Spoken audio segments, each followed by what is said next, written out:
साथियों नमस्कार, स्वागत है एक और न्यूज़ के साथ में। तृतीय श्रेणी अध्यापक भर्ती परीक्षा के ऑनलाइन आवेदन मांग लिए गए हैं। बहुत ही लंबे समय से इंतजार कर रहे अभ्यर्थियों के लिए बहुत बड़ी खुशखबरी जो है आ चुकी है पहले ही। लेकिन कहीं ना कहीं इसके ऑनलाइन आवेदन जो मांगे गए हैं वह 21 दिसंबर 2022 से जो है आवेदन करें जो है ऑनलाइन लिए जाएंगे। लेकिन कहीं ना कहीं अभ्यर्थी इस बात को सुनिश्चित कर लें कि नए जो निर्देश जारी हुए हैं ऑनलाइन आवेदन से संबंधित, जैसे AWS, OBC, जाति प्रमाण पत्र की वैधता के संदर्भ में, या 12वीं या BA में प्रतिशत का मामला अगर रहेगा तो रीट पात्रता का मानदंड क्या रहेगा, सेकेंड ईयर वालों के लिए और भी जो है खुशखबरी की बात है। इन सभी जानकारियों के लिए संपूर्ण वीडियो के लिए आप ज़रूर देखें।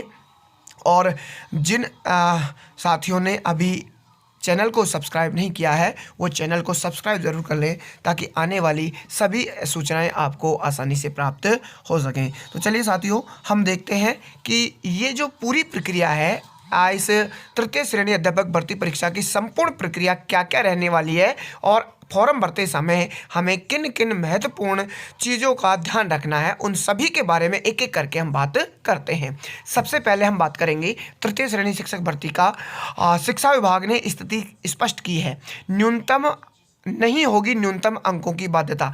साथियों, जिस प्रकार से सेकेंड ग्रेड और फर्स्ट ग्रेड में न्यूनतम अंकों की बाध्यता रखी गई थी 40% अंक, वैसे इस भर्ती परीक्षा में न्यूनतम अंकों की बाध्यता नहीं रखी गई है। इसका सबसे महत्वपूर्ण कारण ये है कि ये दूसरी एग्जाम है। एक एग्जाम इस भर्ती के लिए रीट जो है पात्रता ले ली गई है और अब ये जो है पात्रता में जो है न्यूनतम अंकों की बाध्यता रखी गई थी, इसमें जो है बाध्यता नहीं रखी गई है। ये बहुत ही अच्छी खुशखबरी है अभ्यर्थियों के लिए। चलिए हम जान लेते हैं पूरी प्रक्रिया को।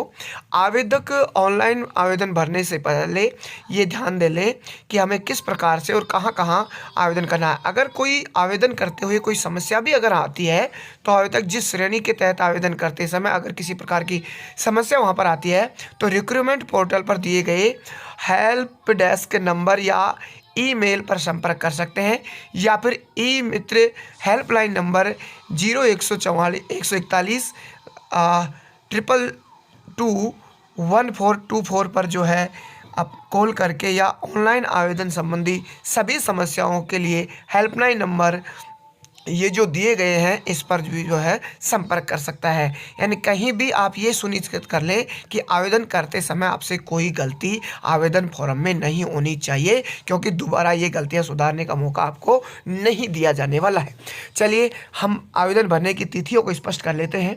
आवेदन एवं परीक्षा शुल्क जमा कराने एवं ऑनलाइन आवेदन भरने की अवधि क्या रखी गई है। साथियों, यहाँ पर 21 दिसंबर 2022 से और 19 जनवरी 2023 रात्रि 11:59 तक जो है आवेदन लिए जाएंगे। लेकिन ये आपको सुनिश्चित करना है कि लास्ट डेट का इंतज़ार नहीं करते हुए और आपको बहुत पहले ही अपना फॉर्म जो है सबमिट कर देना है, क्योंकि कई बार बहुत सारे अभ्यर्थी ऐसे होते हैं जो अंतिम तिथि का इंतज़ार करते हुए और अंतिम तिथि जा चुकी होती है और उनका फॉर्म रह जाता है। तो ये आप सुनिश्चित करें कि जैसे ही ऑनलाइन आवेदन शुरू हो जाएंगे 21 दिसंबर के बाद तो अपना ऑनलाइन आवेदन यहाँ पर कर दें, इसके अंतिम तिथि के इंतजार में बैठे नहीं रहें। चलिए हम बात कर लेते हैं आवेदन परीक्षा एवं परीक्षा शुल्क क्या रहने वाला है। आवेदक की श्रेणी जो है उस श्रेणी के अनुसार शुल्क रखा जाएगा। यहाँ पर सामान्य वर्ग क्रीमिलियर श्रेणी के जो अन्य पिछड़ा वर्ग के अभ्यर्थी हैं उनके लिए 450 रखा जाएगा।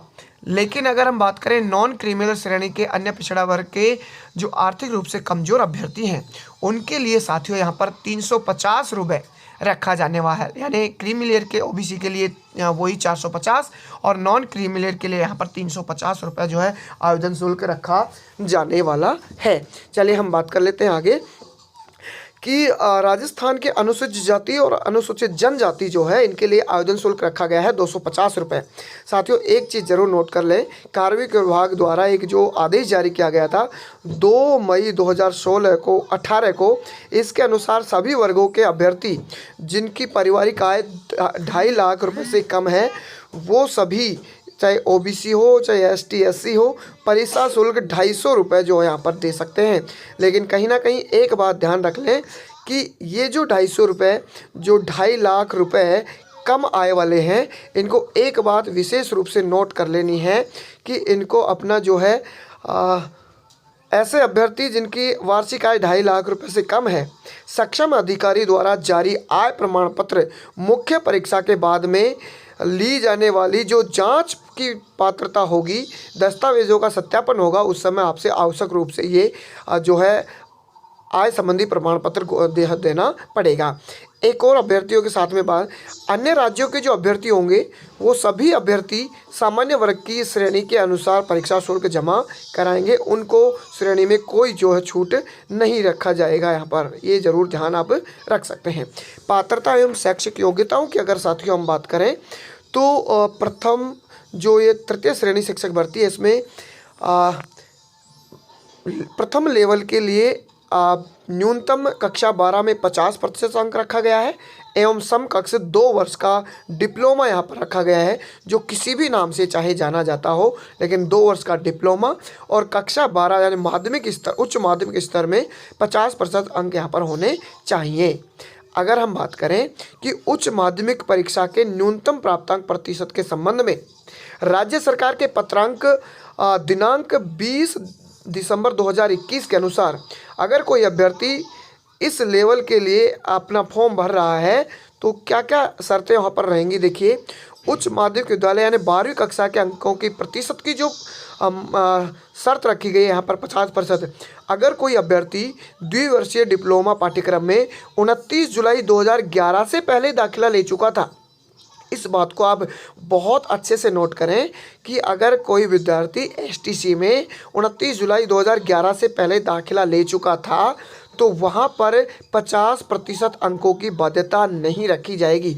लेकिन जो अभ्यर्थी जिनका द्विवर्षीय डिप्लोमा में 29 जुलाई 2011 के बाद में दाखिला हुआ है, एडमिशन हुआ है, उनके लिए 12th क्लास में 50% अंकों की बाध्यता रखी जाने वाली है। इस बात को आप विशेष नोट कर लें। 29 जुलाई 2011 एक फिक्स डेट है, इससे पहले वालों के लिए ये बाध्यता नहीं होगी, लेकिन जो इनके बाद में एसटीसी कर रहे हैं उनके लिए 50% 12th में जो है बाध्यता सुनिश्चित होगी। ये 50% अंक लेना बहुत ज़्यादा ज़रूरी है, नहीं तो आपको पात्र इस भर्ती परीक्षा में नहीं माना जाएगा। ये सुनिश्चित करके ही अपना जो है फॉर्म सबमिट करें। चलिए आगे हम देखते हैं कि क्या और बाध्यताएं यहाँ पर रखी गई हैं।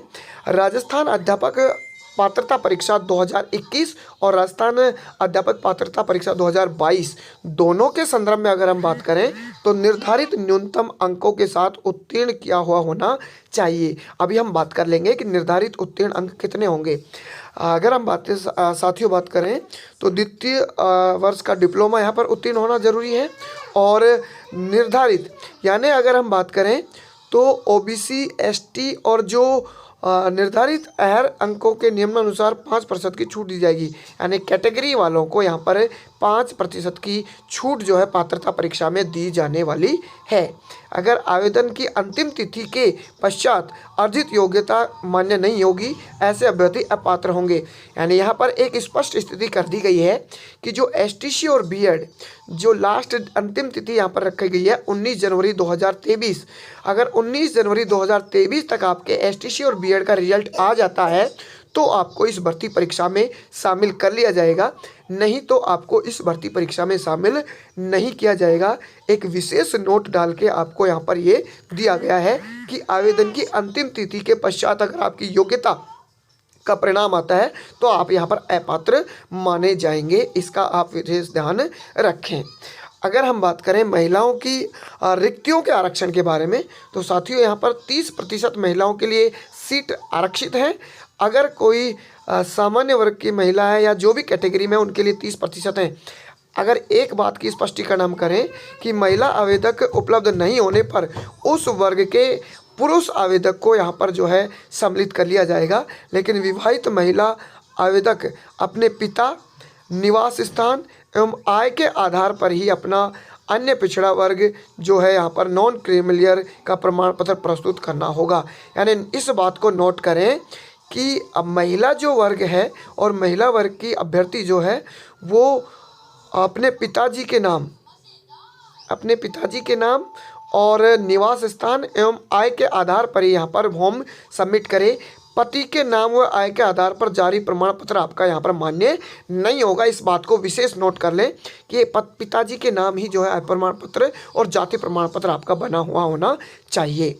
जाति प्रमाण पत्र की वैधता की अगर हम यहाँ पर बात करें तो साथियों, जाति प्रमाण पत्र की वैधता वैसे एसटी और एससी के लिए तो जीवन पर्यंत जो है मानी जाती है, लेकिन ओबीसी की अगर हम बात करें, ओबीसी में भी क्रीमिलियर और नॉन क्रीमिलियर दोनों की अगर बात करें, अगर कोई क्रीमिलियर है तो वहाँ पर 3 वर्ष के लिए जो है इसकी पात्रता रखी जाएगी, वैधता रखी जाएगी। लेकिन नॉन क्रीमिलियर वाले जो अभ्यर्थी हैं उनके लिए सिर्फ 1 वर्ष की बाध्यता जो है वैधता यहाँ पर रखी गई है ओबीसी प्रमाण पत्र की। तो आप ये ध्यान दें कि ओबीसी प्रमाण पत्र क्रीमिलियर के 3 वर्ष और नॉन क्रीमिलियर के लिए 1 वर्ष की वैधता यहाँ पर रखी गई है। आयु सीमा की अगर हम बात करें तो पंचायती राज विभाग द्वारा 1996 के नियम 265 के अनुसार अगर आयु सीमा की हम बात करें तो साथियों 1/1/2024 यानी 1 जनवरी 2024 को 18 वर्ष की आयु प्राप्त होना चाहिए और अधिकतम 40 वर्ष की आयु जो है हो जानी चाहिए। यहाँ तक आवेदक अपने फॉर्म सबमिट कर सकते हैं, लेकिन कैटेगरीज वाइज यहाँ पर छूट दी गई है क्योंकि एक स्पष्ट आदेश के तहत सरकार यहाँ पर 23 सितंबर 2022 को विभिन्न सेवा नियमों में संशोधन करते हुए छूट दी थी कि अगर कोई आयु सीमा में छूट होगी, जिस समय भर्ती परीक्षा नहीं होती है, तो उसके अनुसार अभ्यर्थी को 31 दिसंबर 2024 तक यहाँ पर एज में छूट दी जाएगी। ये आप सुनिश्चित कर लें लगभग जो छूट दी जाने वाली है। साथियों, यहाँ पर लगभग 3 वर्ष की यहाँ पर पात्रता में छूट दी जाने वाली है, जो सिर्फ और सिर्फ 23 सितंबर 2022 को एक विभिन्न सेवा नियमों में संशोधन किया गया था, उनके तहत ये छूट दी जाने वाली है। और महिला अभ्यर्थियों के लिए तो 10 वर्ष की छूट है और परित्यक्ता और विधवाओं के लिए कोई लिमिट नहीं है और यहाँ पर एक्स सर्विसमैन के लिए भी कोई लिमिट नहीं रखी गई है।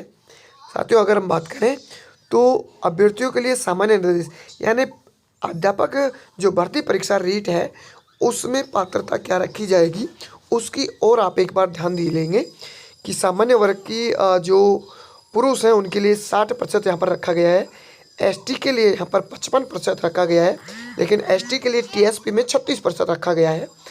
अनुसूचित जाति, ओबीसी और एमबीसी और ईडब्ल्यूएस के लिए 50% यहाँ पर रीट में पात्रता रखी गई है, लेकिन अभी यहाँ पर 82 अंक वालों को भी जो है पात्रता यानी इसमें इस भर्ती में सम्मिलित किया जाएगा। ये भी आप सुनिश्चित कर लें।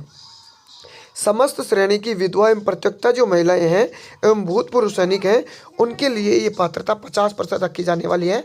दिव्यांग श्रेणी के जो अभ्यर्थी हैं उनके लिए 40% रखी जाएगी और शहरी जनजाति के जो व्यक्ति हैं उनके लिए ये पात्रता रखी जाएगी 36%। तो इस प्रकार से आप पात्रता को ध्यान रखते हुए और अपना फॉर्म फिल कर सकते हैं। अभ्यर्थियों द्वारा आवेदन करते समय नियुक्ति हेतु इच्छित जिलों की क्रमबद्ध प्राथमिकता देनी अनिवार्य है। जी हाँ, अभी आपसे जिलों की प्राथमिकता ले ली जाएगी कि आप जैसे ही परीक्षा में सेलेक्ट होंगे तो उसके बाद में कौन से ज़िले में आप प्राथमिकता से अपनी ज्वाइनिंग करना चाहते हैं। तो ये 33 जिलों की प्राथमिकता आपसे यही भरवा ली जाएगी कि कौन से समय और किस जिले इसी आवेदन के समय कौन सा ज़िला आपको सर्वप्रथम लेना है, इसके बाद में क्रम आपको जिलों का देना है। इस प्रकार से आपको आवेदन में भरवाया जाएगा। चलिए साथियों, हम बात कर लेते हैं नियुक्ति की अयोग्यताएं, यानी क्या क्या अयोग्यताएं हो सकती हैं जो नियुक्ति से आपको अपात्र घोषित कर सकती हैं। कोई व्यक्ति एक से अधिक अगर जीवित पत्नी रखता होगा तो वो इस भर्ती परीक्षा के लिए पात्र नहीं माना जाएगा। ऐसे ही अगर कोई महिला आवेदक है जो एक से अधिक पुरुष के साथ जीवित रहती है या फिर कोई महिला जो एक पुरुष के एक से अधिक जीवित पत्नियां हैं तो वो भी जो है इस भर्ती परीक्षा में पात्र नहीं मानी जाएगी। यदि उसने अपने विवाह के समय कोई दहेज स्वीकार किया होगा तो ऐसा अभ्यर्थी भी यहाँ पर जो है इस भर्ती परीक्षा में पात्र नहीं माना जाएगा। इसी प्रकार की न्यूज़ के लिए आप चैनल को सब्सक्राइब करें। धन्यवाद।